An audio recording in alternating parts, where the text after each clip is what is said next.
अस्सलाम वालेकुम dear students. आज के इस लेक्चर में हम डाइवर्जेंस एंड कर्ल पर एक क्वेश्चन करते हैं। हम एक वेक्टर फील्ड गिवन है एफ और हमने नेबुला ऑपरेटर को यूज करना है to find divergence and curl of a given vector field. अब ये नेबुला ऑपरेटर कौन सा होता है? इसको हम डेल कहते हैं, जो कि इन्वर्टेड ट्राइंगल हमारे पास होती है। इस ऑपरेटर को हम नेबुला ऑपरेटर कहते हैं या इसको डेल भी कहते होते हैं। और ये जो ऑपरेटर होता है ना, इसका नाम वेक्टर डिफरेंशियल ऑपरेटर भी होता है। ये इसको डिफरेंशियल ऑपरेटर इस वजह से कहते हैं क्योंकि इसमें हम पार्शियल डेरिवेटिव्स लेते हैं with respect to x, y and z. तो बेसिकली ये इसके बराबर होता है डेल इज इक्वल टू, एक वेक्टर होता है that is equal to partial by partial x और यहाँ पर i plus j unit vector है, पार्शियल बाय पार्शियल वाई और plus k unit vector, partial by partial z. तो ये वेक्टर बेसिकली डेल के इक्वल होता है, इसको नेबुला कहते हैं। या इसको सिंपल हम ब्रैकेट्स की फॉर्म में ऐसे भी लिखते हैं, partial by partial x comma partial by partial y partial by partial z. ये पार्शियल डेरिवेटिव्स हैं। जब हम with respect to x derivative लेते हैं, basically rate of change compute करते हैं, तो हम वाई और जी को कांस्टेंट रखते हैं। जब विद रिस्पेक्ट टू वाई लेते हैं, एक्स और जी कांस्टेंट रेट होते हैं। जब विद रिस्पेक्ट टू जेड लेंगे तो एक्स वाई कांस्टेंट रेट होंगे। ठीक है। और ये जो डेल ऑपरेटर है, ये ग्रेडियंट लेने के लिए भी यूज होता है, लेकिन ग्रेडियंट लेने के लिए हमारे पास वेक्टर फील्ड की जगह स्केलर फील्ड होनी चाहिए। ठीक है जी। वेक्टर फील्ड क्या होता है? एक ऐसा फंक्शन है जो कि स्पेस में हर पॉइंट को एक वेक्टर असाइन करता है। इसी तरह स्केलर फील्ड एक ऐसा फंक्शन होगा जो कि स्पेस में हर पॉइंट को एक स्केलर असाइन करेगा।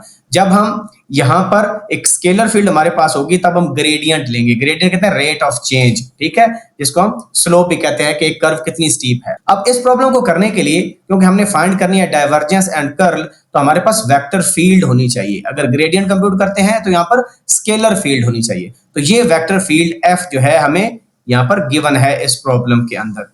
अब डाइवर्जेंस हम कैसे निकालते हैं? डाइवर्जेंस निकालने के लिए हमने डॉट प्रोडक्ट लेना होता है इस डेल का नेबुला ऑपरेटर का, किसके साथ? वेक्टर फील्ड के साथ। ये डॉट प्रोडक्ट लेंगे और ये आपको दे देगा divergence of that vector field. ठीक है जी। और डाइवर्जेंस हमें क्या बताती है? स्प्रेड बताती है। ये बेसिकली कितनी एक्सपेंशन हो रही है, कितनी कंट्रैक्शन हो रही है। ठीक है। जिस तरह लाइक हमारे पास बेल शेप कर्व होती है ना, इस तरह की, इसमें हम स्प्रेड बेसिकली कंप्यूट करते हैं तो डाइवर्जेंस निकालेंगे। देखें इसमें स्प्रेड देखें, और अगर मैं ये बनाऊं कर्व इस तरह की, तो इसमें स्प्रेड देखें, किसका स्प्रेड ज्यादा है? इस वाली का स्प्रेड ज्यादा है। ठीक है जी। तो ये डाइवर्जेंस का फार्मूला होता है कि हम नेबुला ऑपरेटर का वेक्टर फील्ड के साथ डॉट प्रोडक्ट लेते हैं। अगर हम इसी ऑपरेटर का, डेल ऑपरेटर का वेक्टर फील्ड के साथ क्रॉस प्रोडक्ट ले लें तो हमारे पास आंसर वेक्टर आता है। इस केस में आंसर स्केलर आता है, जो कि स्प्रेड बताता है बेसिकली हमें। ठीक है। या कंट्रैक्शन या बेसिकली एक्सपेंशन बताता है। अगर वेक्टर फील्ड के साथ क्रॉस प्रोडक्ट लिया जाए तो उस केस में हमें कर्ल मिलता है एक वेक्टर फील्ड का, और ये एक वेक्टर क्वांटिटी होती है। डाइवर्जेंस जो है वो एक स्केलर क्वांटिटी होती है और कर्ल जो है वो वेक्टर क्वांटिटी होती है, क्योंकि ये क्रॉस प्रोडक्ट है। अब सिंपल डॉट और क्रॉस प्रोडक्ट के फार्मूले आपको पता है अगर हैं तो हम इजीली दोनों कंप्यूट कर सकते हैं। तो पहले हम फाइंड करते हैं, पहला पार्ट डाइवर्जेंस कंप्यूट करते हैं इस वेक्टर फील्ड की। सो डाइवर्जेंस कंप्यूट करने के लिए हम क्या करेंगे? ये जो डेल ऑपरेटर है इसका बेसिकली ये जो फार्मूला लिखा हुआ है और ये जो वेक्टर फील्ड है, इन दोनों का डॉट प्रोडक्ट ले लेंगे। सो पहले पार्ट के अंदर हम करेंगे डेल डॉट वेक्टर फील्ड। ठीक है। और सिंपल आपने बस ये करना है, पार्शियल बाय पार्शियल एक्स, और ये देखें एफ है ना, और इसका जो एक्स एक्सिस की डायरेक्शन में हमारे पास जो फंक्शन बनता है वो ये बनता है। इसको हम कहेंगे एफ एक्स। ये एफ एक्स होता है, यानी एफ को सिंपली हम लिख सकते हैं एफ एक्स आई प्लस एफ वाई जे प्लस एफ जेड के। इसको ऐसे लिख सकते हैं। और ये भी आई जे के है और यहाँ पर भी आई जे के है। और जब दो वेक्टर्स का डॉट प्रोडक्ट लेते हैं तो आई इंटू आई क्या हो जाता है? 1 हो जाता है। तो इसका मतलब है हमारे पास क्या हो जाएगा? Partial by partial x into f x plus partial over partial y, यानी partial derivative with respect to y into f y, ये आपका एफ वाई हो जाएगा, plus partial by partial z into f z, क्योंकि k dot के 1 हो जाएगा, J dot J भी 1 हो जाएगा। तो ये काम बेसिकली हम यहां पर कर लेते हैं। ठीक है। तो यहां पर मैं क्या लिख दूंगा? Partial by partial x into f x, i into i 1 हो गया। ठीक है। Plus partial by partial y into f y और plus partial by partial z into f z. अब इस फार्मूले के अंदर हम ये पार्शियल डेरिवेटिव्स कंप्यूट कर लेते हैं और प्लग इन कर देते हैं, हमारे पास डाइवर्जेंस का आंसर आ जाएगा। सो इसको मैं इक्वेशन 1 कह देता हूं और सबसे पहले हम कंप्यूट कर लेते हैं partial by partial x of F of x. ठीक है, इसको कंप्यूट कर लेते हैं।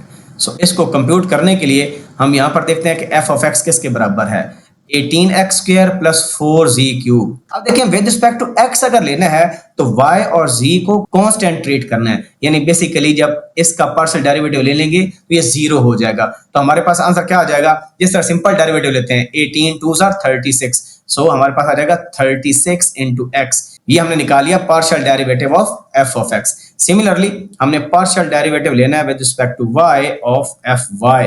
एफ वाई किसके बराबर है, यहां पर अगर हम नोट करें तो -12yz के बराबर है। तो क्योंकि माइनस है, माइनस साइन बाहर आ जाएगा और partial by partial y 12yz।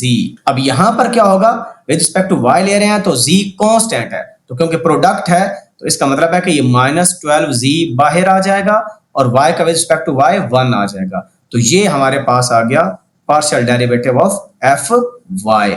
Similarly अब हमने कंप्यूट करना है partial derivative with respect to z of F Z. F Z देखते हैं क्या फंक्शन है Z, -6y square -12xz square. Actually ये माइनस साइन बाहर आ जाएगा, हमारे पास आ जाएगा 6y स्क्वायर -12xz स्क्वायर। अब रिस्पेक्ट टू z ले रहे हैं सो y और x कांस्टेंट ट्रीट होंगे तो ये 0 हो जाएगा और ये माइनस प्लस हो जाएंगे और हम इसका पार्शियल डेरिवेटिव लेते हैं। ये x यहाँ पर मल्टीप्लाई हो रहा है तो कांस्टेंट ट्रीट होगा, माइनस माइनस प्लस, तो हमारे पास आ जाएगा 12x इंटू z स्क्वायर का डेरिवेटिव क्या आ जाएगा, 2z आ जाएगा। सो इसका मतलब है हमारे पास आंसर आ गया 24xz। ये जो तीनों वैल्यूज हैं पार्शियल डेरिवेटिव्स की, ये हम इस फंक्शन में पुट कर देते हैं, हमारे पास डाइवर्जेंस का आंसर आ जाएगा। सो डेल डॉट एफ जो है हमारे पास आंसर क्या आ जाएगा जी, तो ये 36x आया। सो 36x, ये इसका नेगेटिव आंसर आया था 12z और प्लस 24xz। ये हमारे जी पहले पार्ट का आंसर आ गया और देखिए ये स्केलर आंसर है, तो डाइवर्जेंस एक वेक्टर फील्ड की हमेशा स्केलर आंसर आएगा। अब जो सेकंड पार्ट हमारा है उसमें हमने कर्ल फाइंड करना है और कर्ल बेसिकली हमें क्या बताता है, एक रोटेशन बताता है। जब रोटेशन हो रही हो, बेशक किसी किस्म की हो, जैसा स्वर्ल भी होता है पानी के अंदर, अगर आप चम्मच हिला रहे हैं तो वो स्वर्लिंग कहते हैं उसको, ठीक है, या रोटेशन हो रही है जिस तरह के टॉर्क एक ऑब्जेक्ट को रोटेट करता है, ठीक है, मल्टीपल एग्जांपल हो सकती हैं। तो कर्ल हमेशा आपको एक वेक्टर आंसर में देगा। सो हम कैसे निकालेंगे, डेल जो कि नेबुला ऑपरेटर है, इसका क्रॉस प्रोडक्ट ले लेंगे किसके साथ, वेक्टर फील्ड के साथ। तो ये इक्वल होगा जिस तरह डिटरमिनेंट हम लिखते हैं, ठीक है, हम लिखते हैं आई जे के, क्योंकि वेक्टर होगा इसका आंसर, ये यूनिट वेक्टर्स हैं। और यहां पर हम डेल का वेक्टर लिखेंगे, वो जो पार्शियल बाय पार्शियल एक्स है, partial by partial y, partial by partial z, ठीक है, partial by partial x, partial by partial y, partial by partial z. और एफ की जगह उसके जो कंपोनेंट है एफ एक्स, एफ वाई और एफ जे, जो आई डायरेक्शन में वो एफ एक्स है, जे में एफ वाई है और के में एफ जी है। तो यहां पर लिख देते हैं एफ एक्स, एफ वाई और एफ जी। अब जिस तरह डिटरमिनेंट ओपन करते हैं उसी तरह कर लेंगे, पहले पहली रो और पहला कॉलम छोड़ा तो आई लिखा हुआ है तो यहाँ पर आई लिख लिया हमने। और देखिए जब ये रो ये कॉलम गया तो partial by partial Y of F Z, यानी एफ जी का हमने with respect to Y derivative लेना है, माइनस लगाएंगे और पहले भी हमने ये किया, अब हमने ये करना है, ठीक है जी। सो एफ वाई का partial derivative with respect to z लेंगे, सो हम लेंगे एफ वाई का partial derivative with respect to z। उसके बाद लिखेंगे माइनस जे और पहली रो और सेकंड कॉलम आप अपने स्किप करना है और एफ जी का विद रिस्पेक्ट टू x लेंगे, विद रिस्पेक्ट टू x लेंगे एफ जी का, minus with respect to z लेंगे एफ एक्स का, ठीक है जी, partial by partial z of f x.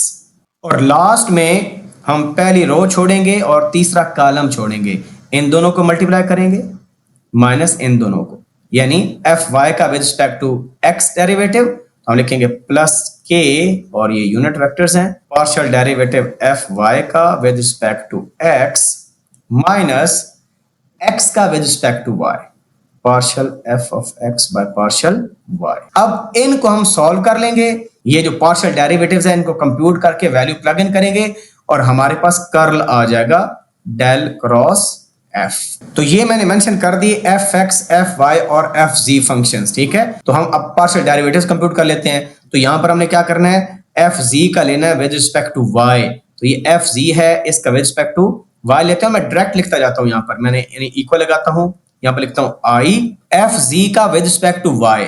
जब विद रिस्पेक्ट टू वाई लेंगे तो देखें ये तो एक्स जी है, ये तो कांस्टेंट है, तो ये क्या हो जाएगा, जीरो हो जाएगा। तो हमारे पास सिंपल क्या आ जाएगा, नेगेटिव साइन है तो यहां पर माइनस लगा देता हूं मैं और 12y लिख देता हूं। तो ये मेरे पास आ गया विद रिस्पेक्ट टू y। अब देखिए जी एफ वाई का लेना है विद रिस्पेक्ट टू z। अब एफ वाई में देखिए नेगेटिव साइन है तो ये ऑलरेडी माइनस है, तो ये माइनस माइनस क्या हो जाएगा प्लस, और y कांस्टेंट है, z का विद रिस्पेक्ट टू z 1 आ गया, तो 12y हमारे पास आ गया। तो इसका मतलब है ये दोनों कैंसल आउट होकर हमारे पास जीरो बन जाएगा। इसी तरह माइनस j के साथ करते हैं, और ये यूनिट वेक्टर है। यहां पर अगर आप नोट करें z का विद रिस्पेक्ट टू x लेना है, ये z है, इसका विद रिस्पेक्ट टू x लें जी, तो ये देखें ये कांस्टेंट है, y खत्म हो गया, और विद रिस्पेक्ट टू x लेना है हमने, तो ये कांस्टेंट आ जाएगा z स्क्वायर, x का विद रिस्पेक्ट टू x 1 होता है, तो माइनस 12 z स्क्वायर, और बाहर भी माइनस है तो प्लस 12 z स्क्वायर हमारे पास आ जाएगा, और माइनस x का यानी एफ एक्स का विद रिस्पेक्ट टू z लेना है। ये एफ एक्स है, इसका विद रिस्पेक्ट टू z लेंगे तो ये हमारे पास खत्म हो जाएगा, कांस्टेंट है, तो ये देखें कितना आ जाएगा 4 3 12 और z स्क्वायर, सो 12 z स्क्वायर। तो देखें ये भी कैंसल आउट होकर जीरो बन गया।